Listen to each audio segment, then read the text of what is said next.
Hey, y'all, welcome back to Taking It Down, podcast of TV and streaming. This week, we're going to be talking about 3 shows. We're going to talk about A Night of the Seven Kingdoms. We'll talk about the most recent episode of Shrinking.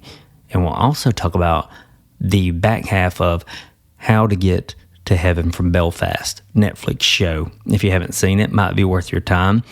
We'll tell you if it is worth your time, maybe if it sounds like something you would enjoy in the first half, because we don't spoil anything. And then in the back half, we talk some specifics about each of those shows I just mentioned. If you haven't yet donated to the Alabama Take and this podcast's fundraiser, we've only done one before, and we try to hardly ever do them. If we can help it, we won't NPR you every February and early March, but we do have our podcast hosting bills due, as well as website hosting, things like that. Things that cost a little money. We pay them yearly. Sometimes we need a little help. And if you enjoy what we do, feel free to go to the first link in the podcast notes in your podcast app that you're listening to. If you're listening on YouTube, it's right there. It's the first link. Pause the show right now. Go make a small, medium, or large, whatever you want, because every little bit helps and we appreciate it very much. But now you know what we're going to be covering. You probably knew from the description anyway. Here we go. Let's dive in. I'm going to talk to Adam and Donovan, my co-host, get them in here, see what they have to say about these 3 shows. Alabama Take projection.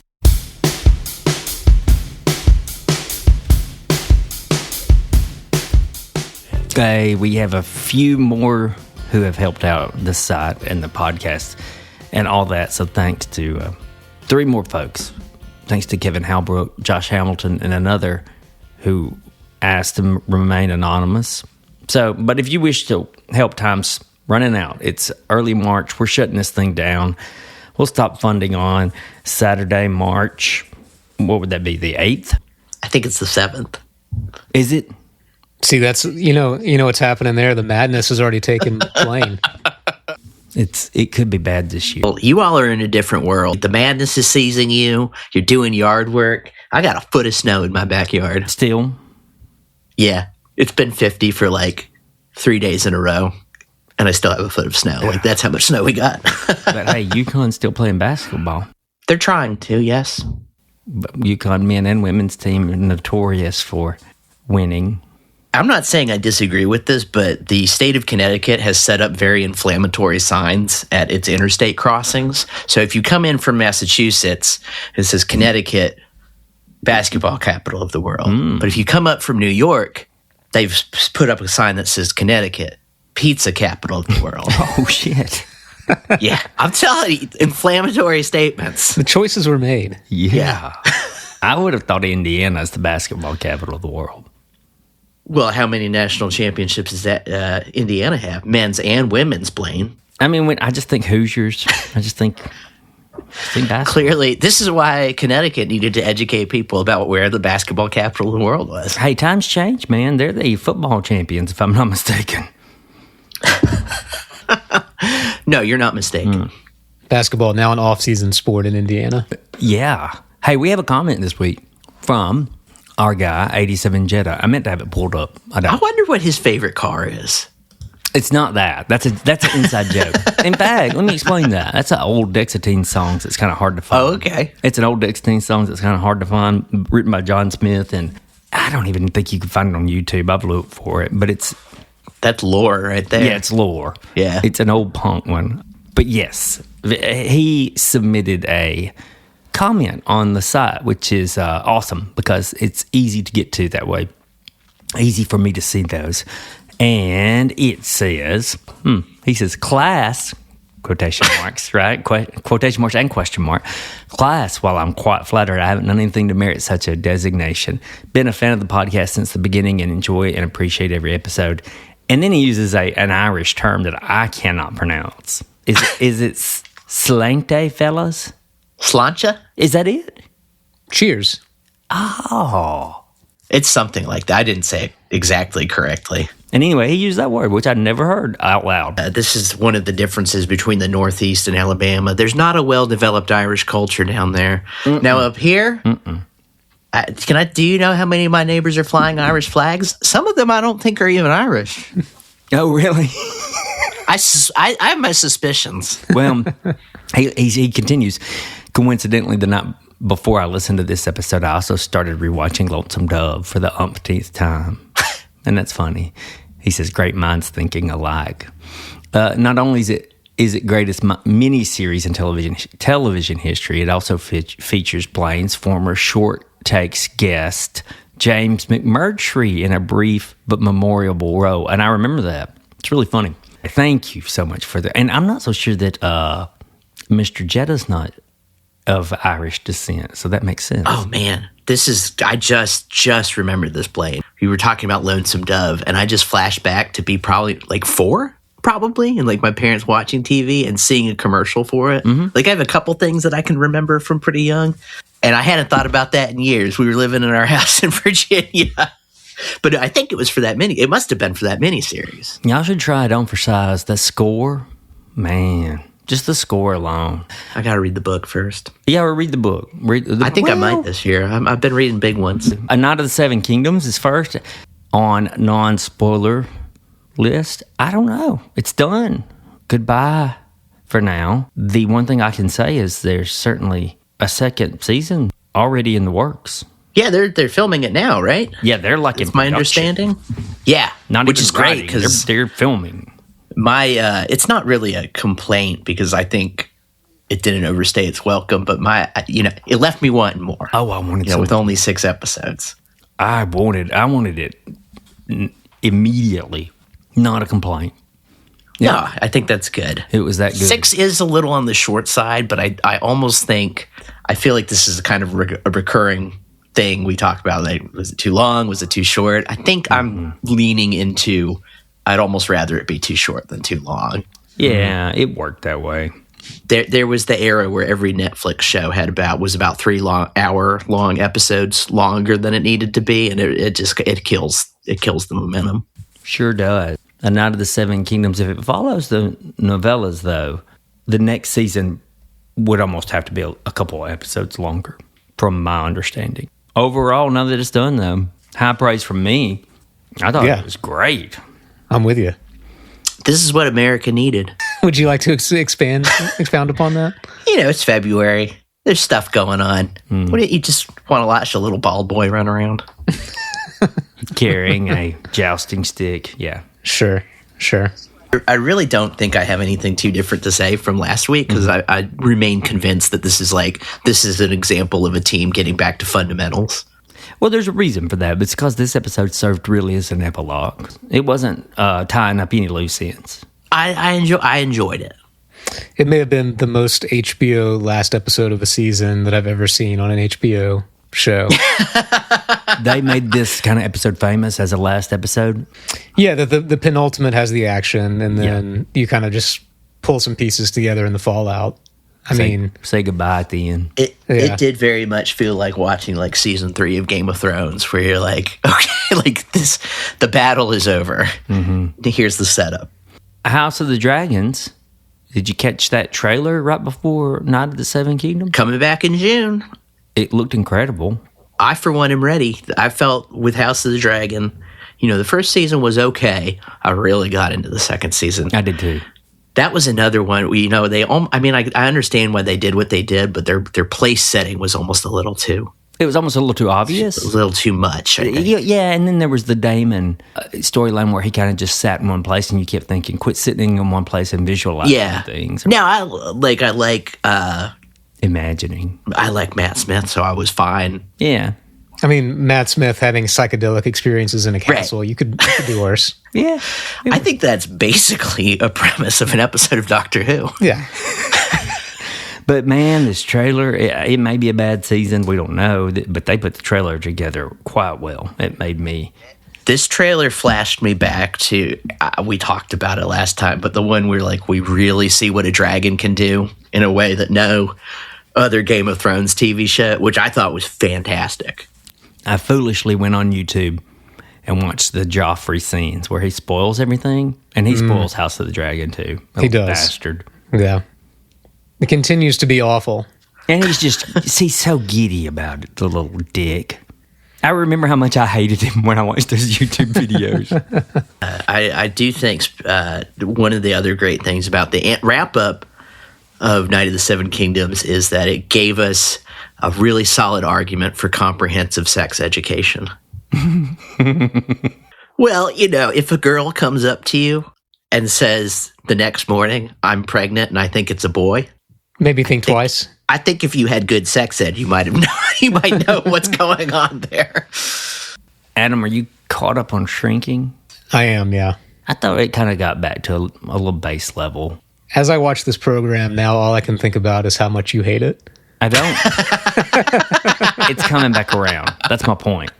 That's my point in non-spoilers on Shrinking, is that I think it came back around this week. It was like, this is a base level episode and it was fine.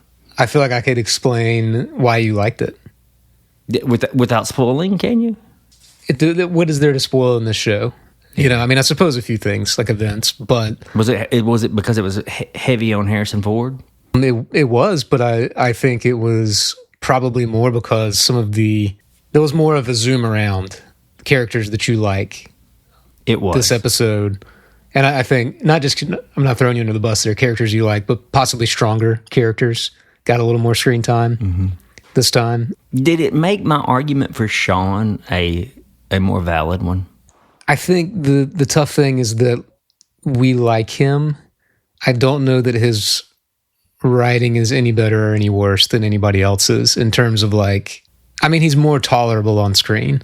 He says less dumb shit. You know what I mean? That's very true. But aside from that, the arc of his issues, as this is people living out therapy essentially, I don't know, is any more compelling than anyone else's. But it was fun to watch all the youths got together on screen. Yeah. That was fun. Harrison Ford, obviously, doing Harrison Ford stuff. I think I liked the psychology talk. I thought there was a few more minutes of that this week, and I really liked that. I mean, because these guys are psychologists. Why not talk some psychology stuff? That's all they do. This felt like at a level where I learned something. Okay. Does it really matter if we spoil? What scene in particular? But just the stuff between Harrison Ford's character and Jason Segel's character. Okay. Just those things. I'll leave it at that. But interesting. Yeah, it wasn't too bad of an episode, and I went in expecting it to be just a regular third season episode, which meant kind of low, but instead it was more on their level of season 1 and 2 when it was hitting some good notes. Yeah. We'll also cover How to Get to Heaven from Belfast. We're actually going to probably do a wrap-up on it. Donovan may jump back in next week and say a couple final things, but that should be it. The back half, is it as good as the beginning? Oh, hell yeah. You think so? Yeah. Okay. So we kind of talked last week about kind of some of the characters' perspectives and as far as the mystery part goes. But having gotten through most of it, I think they're playing pretty fair with you. There's stuff that they'll get as far as teasing out the mystery goes. I don't think there's stuff that of course you wouldn't have known that. Mm-hmm. I just think it's handled very well. I'm not annoyed. I'm intrigued at it while still it hasn't completely taken over the show. I'm pretty impressed because I feel like this is hard. I assume this is hard to do. I don't know what Lisa McGee's background with writing mysteries is, but it does seem difficult to assemble that, the sandbox to play in for that, where everything has to be pretty in order. Yeah, pretty buttoned up. It feels like there's a high level of craft that goes to this. So if you're making me laugh and interesting me in the mystery and making me feel like you're treating me pretty fairly, you're clearly good at your job. I saw somebody it was just a comment on Reddit. Somebody said that it reminded them a bit of Twin Peaks. Whoa, now that's a jump. At first I thought, I understand maybe some of the way that we talk about Twin Peaks versus actually watching it, there is so much goofy stuff happening in Twin Peaks, and so much the soap opera way of shooting and yes. the Americana involved and all of that. And I think that's what they meant is the absurdity level. The absurdity, it goes beyond just quirkiness and into exactly.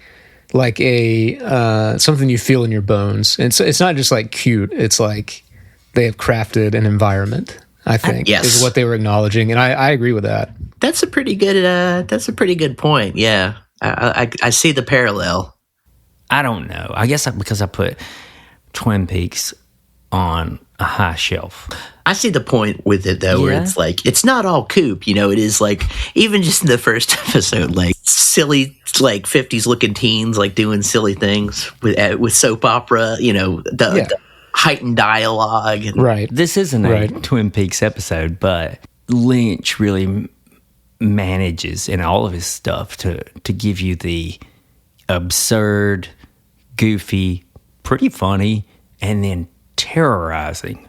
And I don't know how he ever maintained that balance in anything, but he did in almost everything except for probably Dune. But well, we won't get into that either. I mean, that's that's a whole other thing. The back half of How to Get to Heaven from Belfast, I thought it was really entertaining.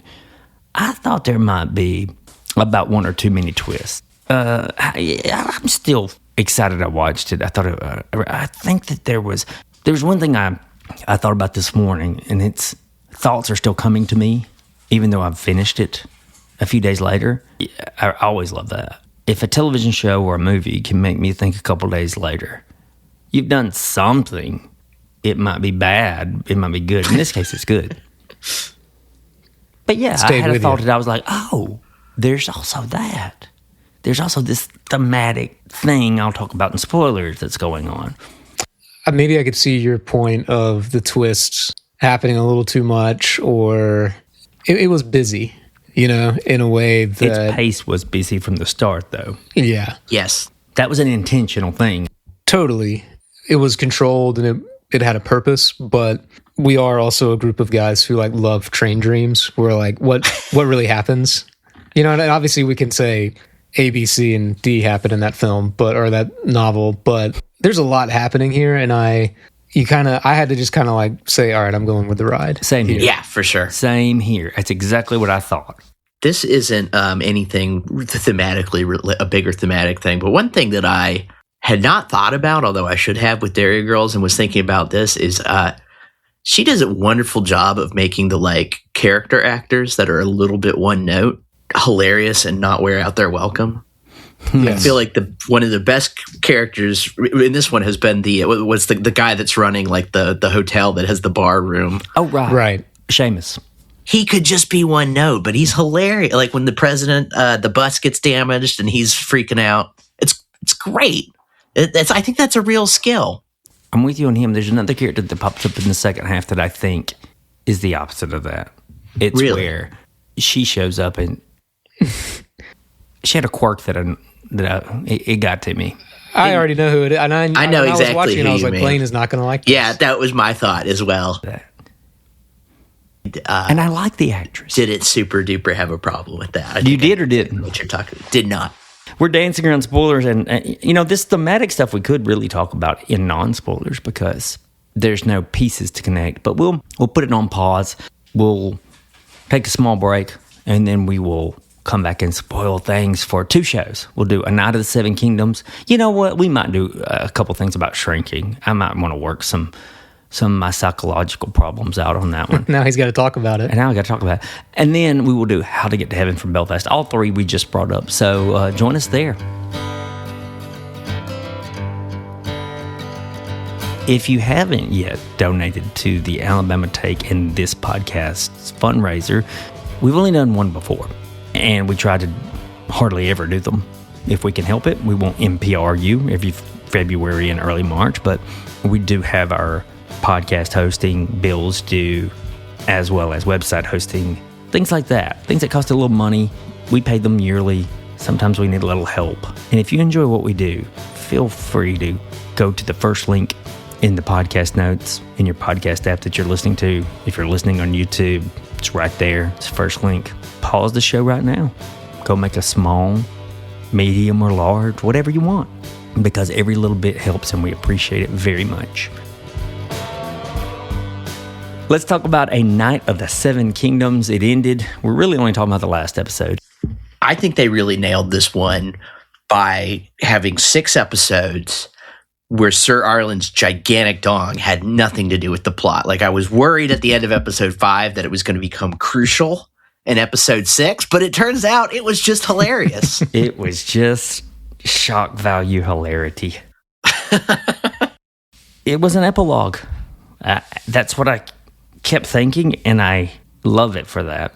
I don't mean that as a disparaging remark. What we have here is Dunk goes to... Is he the king? Is Makor the king? Makor is the king's son. Oh, the king. So the king's back at King's Landing, kind of old. The king is still alive, He's kind of old. Is he bedridden? Yeah. I don't know.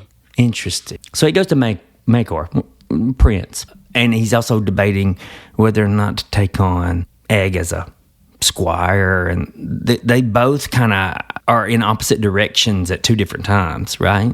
Well, Makor's kind of offering him, he says egg will only, and then Dunk turns him down. He says, I don't want to be serving a prince. Yeah. And that's what, obviously the offer for Egg is off the table at that point. Yeah, but then Dunk comes back and doesn't he? Am I confusing this episode with something else? Does he come back and say, I will take him on, and then the Prince Makor says, no? Well, he's not going to be... He wants him to go to Summer Hall. He's like, no, Makor doesn't want Egg living rough like Dunk is going. Living the hedge knight. Yeah. But that's how your dick gets big. Apparently so. Sleep under a tree and projectile vomit your way through. Salt pork, they keep talking about. What is it? The salt beef? Salt beef. He ain't gonna eat it. The whole thing is, in a way, is loss of innocence too strong a word to describe this arc, which is really saying something, because of that flashback where you see, like, how could someone who experienced all of this still be kind of starry-eyed? But you really feel in that final episode like he kind of got what he wanted in a way, in this really messed up way, but also got like a full dose of what the top is really like, and was like, I want nothing to do with this. You could just feel like he looked like shit. He felt like it. He wants to get out away from all of these people. And like, it made you feel that the whole time. And now it's set up this excitement that, oh boy, seasons 2, seasons 3 and 4, he's going to get good. And you're wondering what Martin has in store. Being a non-reader, you're wondering what Martin has in store, because that's the expectation. That's the Netflix version. That's the, old-fashioned broadcast TV version. He's going to get good as a knight. Here's this guy who's all heart. We just got to shape him into something. His sword fighting ability is going to be like, wow. But no, something else is in store for him and Egg. And of course, we know a little bit of Egg as an adult. I don't know if it will get that far in the show, but I'll say this. I have not met a character as lovable as Dunk in a long time. Since scene 1, I was like, man, I want this guy to do everything he can. He had such a likability. We talked about it last week a bit, like this is such a white hat, black hat show. Yeah. And we're just so used and conditioned with Game of Thrones being intentionally obtuse at times that it's like, oh, the first like truly deeply likable character, we're all like, this guy's the greatest. That's true, but I'll put, I am going much further than Game of Thrones universe. Sure.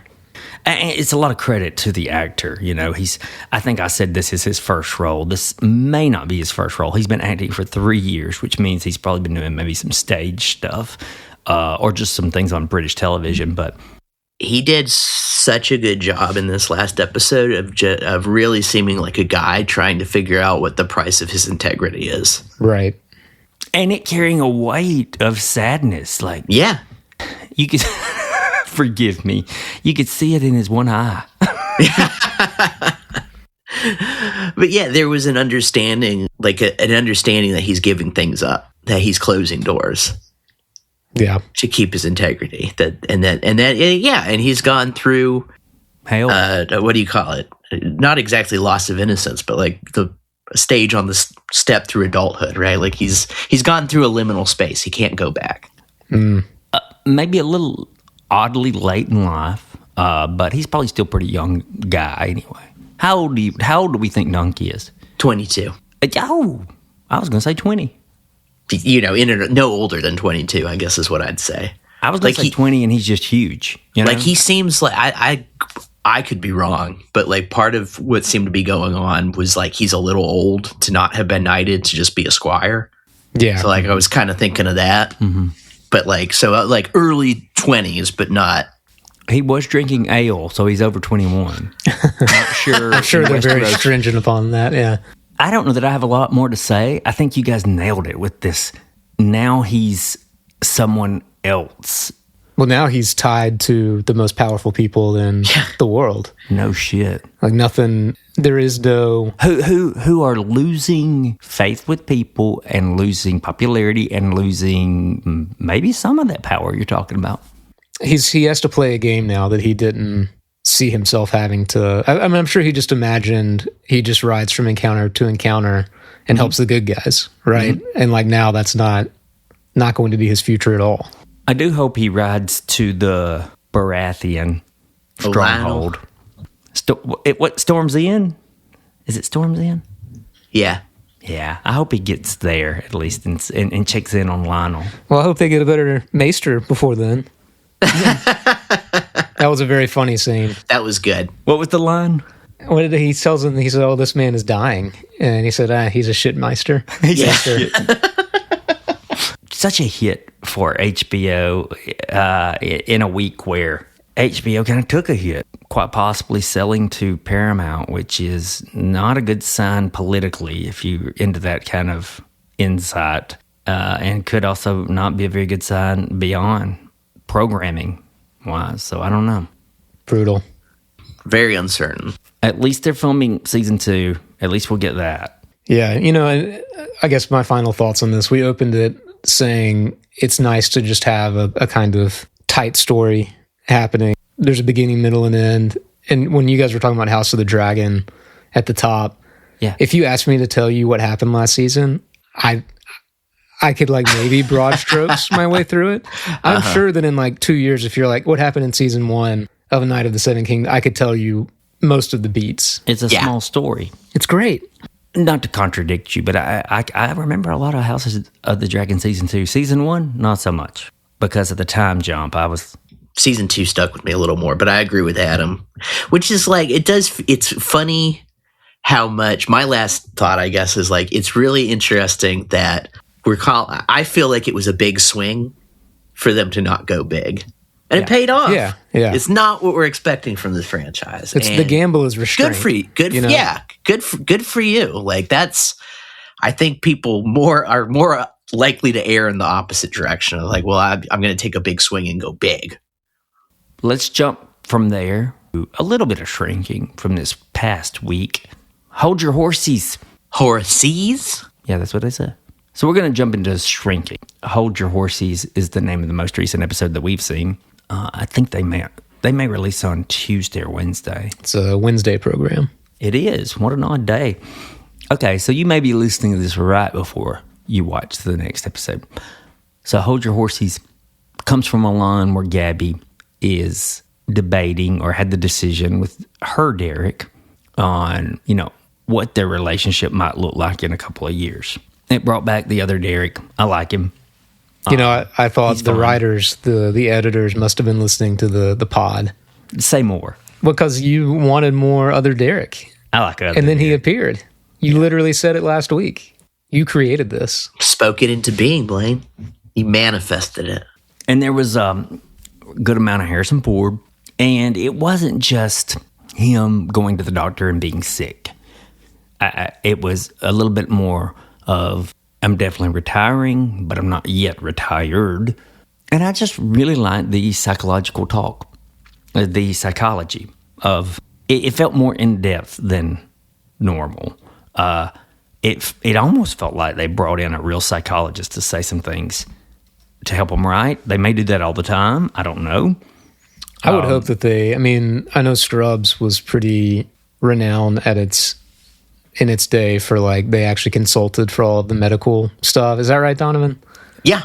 Wasn't it pretty, like, as goofy a show as it was, they got most of that stuff right. And then there, even with like the gimme stuff, like, oh, when he holds up the X-ray at the beginning, it's backwards, and the creator's like, because they're inexperienced. It's the like point. It was intentional. Yeah.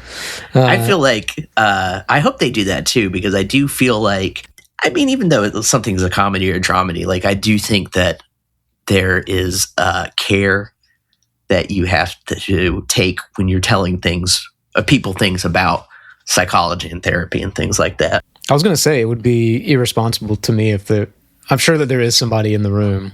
That's my exact thought. Yeah.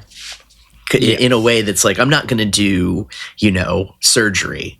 You're this idea from a therapist, if it's not good, right? It could lodge in my brain and do things that are not great.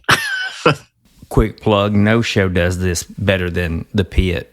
If you watch it on HBO Max, at the end they'll give you like a little 3-minute segment with the real doctor who helped them. Oh, that's cool. It's so fun. It's like, no, this is a real disease and this is what happens. I gotta watch that show, but I'm terrified of like a whole show that's based around scary emergencies. It might get the thing me. I thought that viewers would not want to watch about the show is that they would just think it was ER too.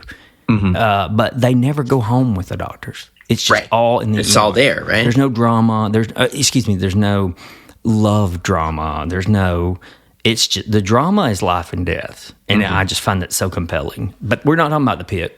Everybody watch The Pit. It's good. The Jimmy and Brian singing the Les Mis song on the way to the airport went on so long that it got funny. I actually looked at Natalie and said, we know that they're out of ideas for this show. That they devoted so much screen time to this. You thought it did the thing where it was like kind of funny and then got unfunny and then became funny again? Yeah. Well, and then tack on Harrison Ford at the end saying, did y'all invent that? That was pretty good. That was okay. Mostly because I deeply identify with that. Yeah, if somebody started singing it, I wouldn't know. No, I'd have no idea. I did recognize Les Mis, but if it would have been anything else. I think I have a personal problem with Les Mis, if I could talk about that. The floor is open. Every time that there's like a remake and there's a trailer, like the most recent one, there was a trailer and I'm like, I was at the movie theater. It's like, is there going to be a film about the French Revolution? This could be unbelievable. And then they started singing and I was like, it infuriated me. I hate it. Anyway. There was the recent one. Was it on PBS that was not a musical? Well, nobody knows if it was on. I mean, if it was on PBS, no one has any clue. I thought that it deactivated that channel when Ken Burns wasn't playing. I'm jumping around on Shrinking, but end credits was a horrible version of Night Swimming. I don't know who that was. It's Jason Segel, right? That's the joke. Oh, was it? It was horrible. That's the joke. Doesn't he say when he kisses, he's singing Night Swimming? It definitely brings it up, but I did not know that was him singing it. I just thought it was a cover. I think that was the in-universe joke. Yeah. Oh, I cringed. I thought, God damn, that's bad. I also said aloud, when the original is conceivably just sitting right there to plop on the timeline, why not? But I see what they were doing. Yeah. Michael Stipe gets paid either way, so. I talked last week how there were 4 types of characters, and I said there are some that are kind of, they have their good moments, they have their bad moments. Jimmy and Gabby being the 2. Sometimes you care about Jimmy, sometimes you don't. Same thing with Gabby. I think Gabby, this week, she backed down off of her resentment toward Jimmy, and it was more about how am I going to move on with my relationship. And she sat a group of people down and said, look, I need your advice. What are we going to do? What should I do? What are the pros and cons? And that, for her character, worked much more so than being angry at Jimmy. Yeah, that felt like more of a natural development for her compared to last week, just hanging on to resentment, not an inaccurate human behavior at 100%. All for a character, but this is more in keeping with season 3 of the TV show. Mm-hmm. Because the show has a little bit of problem of recycling or hanging on to the same story. Yeah, I mean, I think that's a limitation of the setup, right? Like that it's so built around forgive me for saying like therapy speak. I think it kind of boxes itself in a way. Like they always have to have a problem to solve. And if it's like, I can't help but compare it to Scrubs, like that's an easier, like they wheel a patient in and then away you go. This, it's like, you're in a hospital. Of course, sick people come there. These people are just living their lives in there. And I know we are constantly dealing with our own brains, and that's how that works. But to see it brought up in like a group way like that is always kind of like, it feels a bit forced, I think is maybe one of the disconnects of the show. Yeah. Let's get into how to get to heaven from Belfast. But before we do, I want to tell the guys something off mic. Listeners, if you want to know, message us. I'll tell you. It's about the pit. We let Donovan say goodbye because this is the first time ever in this podcast that he has not wanted to be spoiled on a television show. He's the guy who does not mind spoilers. I don't know what that says about this show, How to Get to Heaven from Belfast, but that's something what good just happened. It's a Donovan endorsement. He's saying it's that good. We can talk about anything from episode 4 to the end here because that's where we left off last week. I thought that the pacing was excellent. Pacing may have gotten the best of it a couple of times at the end, where maybe it should have stayed on a particular character or storyline to make it more clear for me. But who am I to say that? They need to hold my hand. Is there any particular instance that you're thinking of? I am, yes. Yeah, we're in spoilers. Greta's real mom and her sister Jody I needed more about them. And then when they go to visit her and she's in the nursing home and she's really old, I needed just a little bit more, like what happened there? And that might even be a season 2 thing, maybe not, because they definitely set up a season 2. They weren't shy about that. Yeah. They were not shy. And that may have been the most shocking thing of all the twists, is that I thought it was a one and done. And then that last scene, I thought, no, really get a season 2 out of this. But yeah, I suppose. The layers that they have to peel back on the whole backstory, I think it was handled pretty well. I think, Donovan talked at the top about perspective, like we're kind of presented with a certain set of facts, even though maybe even other people in the room can add more to the story. It's maybe the difficulty of, like in literature, it would be like a first person perspective. Like if we only stayed with the core of the 3 women the whole time, versus the zoom around that happens. I think that slow reveal of what really happened in the cabin in the woods. There's a version of that could have been extended maybe to the cult, commune, whatever was happening, to the whole childhood thing for Greta. Is that kind of what you're saying? Like you wanted to know more about because I'm still a little confused by that. Yeah. But I think that may have been intentional, right? Because like who's a reliable narrator in that situation? If it's intentional, it worked. And I'm jumping all the way to the end here. When they find out how the symbol came to be or what it represented. Which I loved, by the way. I was going to say, that may be one of the first times where something like that has happened in a show and you didn't kind of think to yourself, oh, come on. I thought, oh, that kind of makes sense now. I love when she started talking about the idea of like thin places. And say that again. Thin places? What is that? I mean, that's a pretty Irish term? No, it's like a classic understanding of, like you may go somewhere and it doesn't feel haunted necessarily, but it has a vibe. And that Whoa. I've never heard of this. They were ascribing to this really old, there's places in Ireland that are old, and England as well. It's like they don't know, it's prehistory, like people haven't known.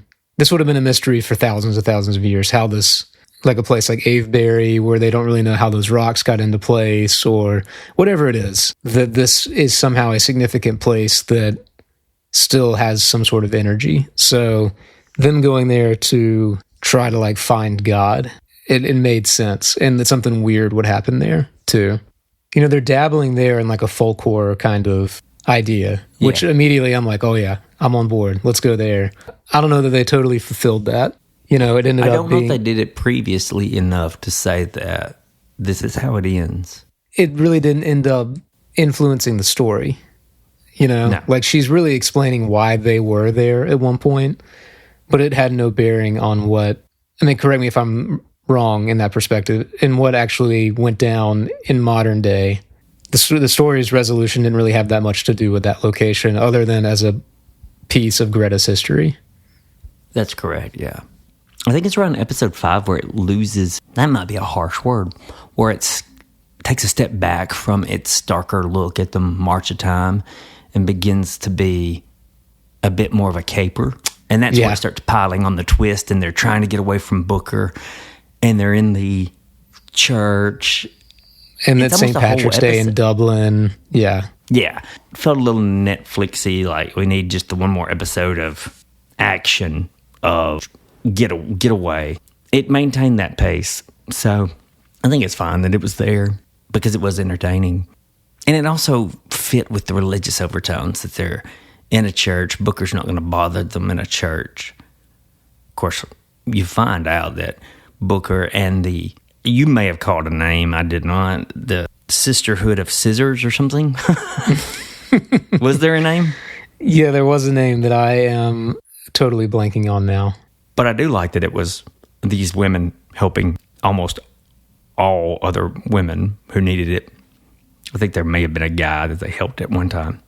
It tacks on a little reminder, fits the motif of the religious overtones that they're trapped in a church, and Booker, as part of the society, it's not going to bother them there, so they think.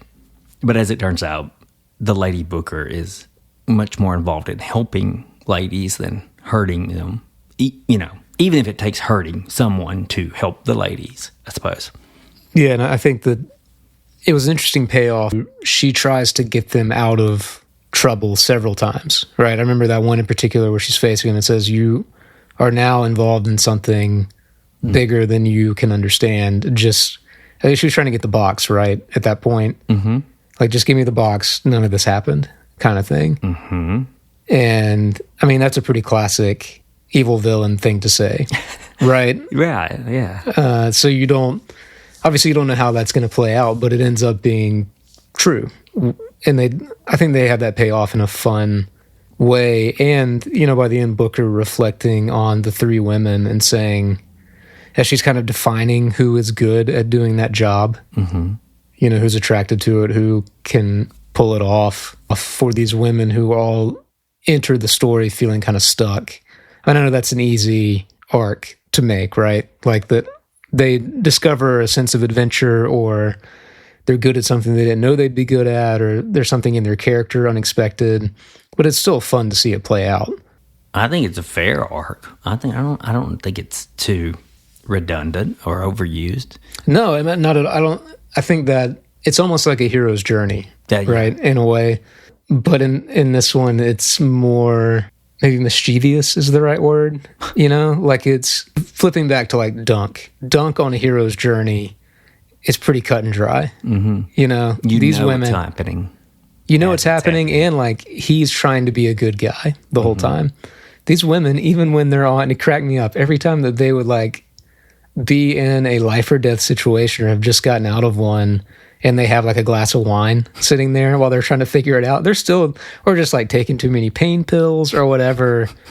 They're kind of just floating through this insanity. You got to be a little twisted to do the work that Booker does, and I think that they've proven themselves to be pretty, they're out of the box. Yeah. I would have liked to know more about that society, because it probably would have hindered the pacing to have done so, but they ended up killing off their boss and many of the other in the circle near the boss, and instead only left them with Booker, the young lady. What was her name? Feeney. Was it really? That's what this says. Okay. Feeney being one of the ones who make it through because she's right next to Booker. She's sort of Booker's right-hand lady, almost raised by her, would you say? Yeah, if not. I mean, she tells how old she was. It was like 13, right? Or 12 or something. Mentored maybe through adolescence. And rescued from abuse, is that correct? But she also she rescued herself from abuse and then was rescued from that situation by the society. And Finney, played by Saoirse Monica Jackson of Dairy Girls. Mm-hmm. Big appearance in these last 3 or 4 episodes. She's one of the youngest of the society. And this is what we were talking about in non-spoilers, where I would have preferred if she could have pulled that performance back a bit. It's almost as if they said, McGee, the creator, writer, showrunner, said to her, "You were great in Dairy Girls. Do that, except more." And I don't know. It seemed like the kind of thing where, like, if this was your job, if you're an actor and you were presented with this character and you got to throw everything at the wall, like, I bet she had a lot of fun doing this. Yeah. That the whole time I thought, that is someone who's having a good time, reunited with this director, writer, with a good script, and now just being the most outlandish character. And, I thought the episode before, when they end up back in Derry, I thought, how much of a flex would it be if they showed that mural? And they did. And then the next episode, they're sitting there eating ice cream in front of it, and she's framed, That was wild. It was great. I loved that. I figured you would. It made me pause even. And I don't have as much of a soft spot for Dairy Girls, I suppose. It was an interesting... I don't know if she would have even framed it like this when she wrote it, created it, but if you're living in a world in which Dairy Girls exist, then that was such a story about women, girls of a certain age, Yeah. in a certain place, very tied to... And their gay buddy. Yeah. Don't forget him. Can't forget him. The wee English fella. But tied so much to, I know you didn't finish the show, right? That's right, but it's okay if you say It ends at such a pivotal moment in Northern Irish history. Yeah? The tying their adolescence to that then puts the characters of... They would be maybe slightly older than the girls were in Belfast when the events happened. Am I making sense there? So, like, Okay, there's a way of... They're saying things about... And there's one scene in particular that I'm sure we're going to get to about when they're in the cabin and they are told for the first time why Greta killed the journalist and, sold this lie that she has to kind of concoct there. Mm-hmm. And they immediately logic out. I mean, it takes them not even a minute to say, can we really go to the police when X, Y, and Z is true of being a woman in Northern Ireland at this time? And I think that the system of support and justice and all of these things having to be something that they create for themselves goes hand in hand with Booker and her whole reality. And that was a moment where I thought, oh, this is...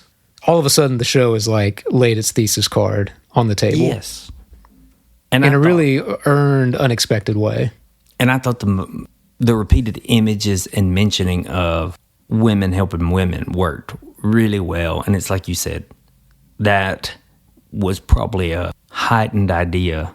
There were a few in there where if you list out the fact that they're repeated in some way, didn't add up as well. What is this really saying about religion or folk tales? And it might be what you mentioned last week where it says it's as much about what's fiction and what's reality and where do those lines blur. And if so, then maybe that list does add up to something interesting. Yeah, I mean, I think they're pretty on the nose about it with her writing the situation into her show. Yeah. Yes. That they're constantly in the process of writing as both myth-making, an effort to create an external thing, but also to process internal stuff. Mm-hmm.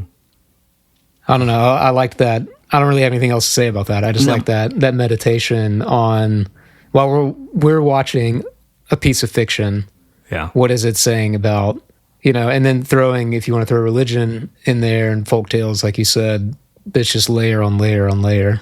Yeah.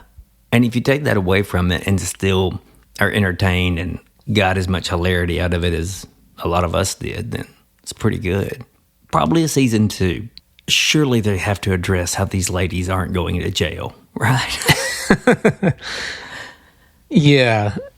even there's so many little moments, like when they're on the plane and they realize that they have to cause a scene in order to be escorted out by security so the booker can't get them. And it's like, what's worth being on the do not fly list? You know, if you did that here, like, I'm not sure that you're getting back on a plane in the next 10 years. No, you're not. If ever. And I don't know, that is a funny thought, is like, how do they keep, I mean, I guess a lot of it is happening in the countryside. You know, that's one way that they're getting, or they actually have involved law enforcement in some way. And there could be the fact that the law enforcement that they're mainly dealing with is Liam, who's totally forgiving. Right. I really liked him. He was great. Good character, good writing for him, and well played by the actor. And maybe season 2 is where they tell us a bit more about this society that I was wanting to know. You know, that might be a season 2 plot point if that's what they're wanting to do. It seems like the obvious pivot would be that Booker and Feeney now have to build back the society, and who are the first 3 recruits. I mean, that seems pretty on the nose. You know, I think the other thing that the show leaves you with, and we touched on it a bit early on when you said you wanted more history or more on that scene with Greta's mom. Again, we're right back to the matter of storytelling and reliable narrators, all of this. The facts of, you know, we want to know who's a good guy and who's a bad guy when we watch a story. The facts of Greta are not great.